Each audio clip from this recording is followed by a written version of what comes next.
स्वागत है आपका IBN 9 न्यूज में। आइए देखते हैं खबरें विस्तार से। सोनकच्छ के पुष्पगिरी के पास ग्राम जलोदिया में रहने वाले एक युवक ने खांसी की दवा समझकर जहरीली दवा गटक ली, जिसे उपचार के लिए सोनकच्छ के सामुदायिक अस्पताल में भर्ती किया, जहां से गंभीर हालत के चलते उसे देवास जिला चिकित्सालय रेफर किया, लेकिन यहां से भी युवक को इंदौर रेफर कर दिया। जानकारी के अनुसार पुष्पगिरी के पास ग्राम जलोदिया में रहने वाले राहुल पिता फूल सिंह मालवीय उम्र 30 वर्ष ने खांसी की दवा समझकर जहरीली दवा पी ली, जिससे राहुल की हालत बिगड़ने लगी। तब परिजन उसे उपचार के लिए सोनकच्छ के सामुदायिक अस्पताल लेकर गए, जहां गंभीर हालत के चलते उसे देवास जिला चिकित्सालय रेफर किया। यहां भी प्राथमिक उपचार के बाद राहुल को इंदौर रेफर कर दिया गया। फिलहाल जहरीला पदार्थ गटकने के कारणों का पता नहीं चल पाया है। देवास से ओम प्रकाश सेन की रिपोर्ट।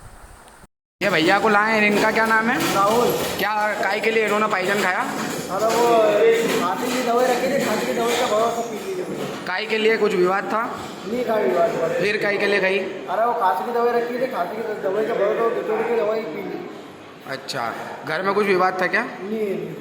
अब क्या इनको इंदौर रेफर कर दिया? हाँ। इनका पूरा नाम क्या है? राहुल मालवी। इनके पिता का नाम? फूल सिंह मालवी। कहाँ पर रहते हैं? जलोदिया।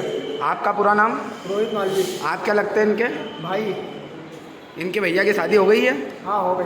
कितने साल पहले? मतलब 2 साल पहले। बच्चे बच्चा है। राहुल सन ऑफ फूल सिंह, जिसकी उम्र लगभग 25 वर्ष है, जलोदिया गांव के निवासी बता रहे थे। जहर खा के आया था वो। सबसे पहले वो लोग ले गए थे इसको सोनकच्छ सामुदायिक स्वास्थ्य केंद्र, वहाँ पर उसका कुछ प्राइमरी इलाज हुआ। उसके बाद हमने रेफर किया यहाँ डिस्ट्रिक्ट हॉस्पिटल देवास के लिए। यहाँ हमने उसका प्राइमरी उपचार किया, उसको एडमिट किया और उसके बाद में जब स्थिति और ख़राब हुई तो हमने उसको MIH हॉस्पिटल इंदौर के लिए रेफर किया है, ताकि उसकी जान बचाई जा सके। आपका पूरा नाम? मैं डॉक्टर शहर का हो गया जिला चिकित्सा से देवास। अभी के लिए इतना ही। लगातार खबरों के लिए बने रहिए IBN 9 न्यूज के साथ। नमस्कार।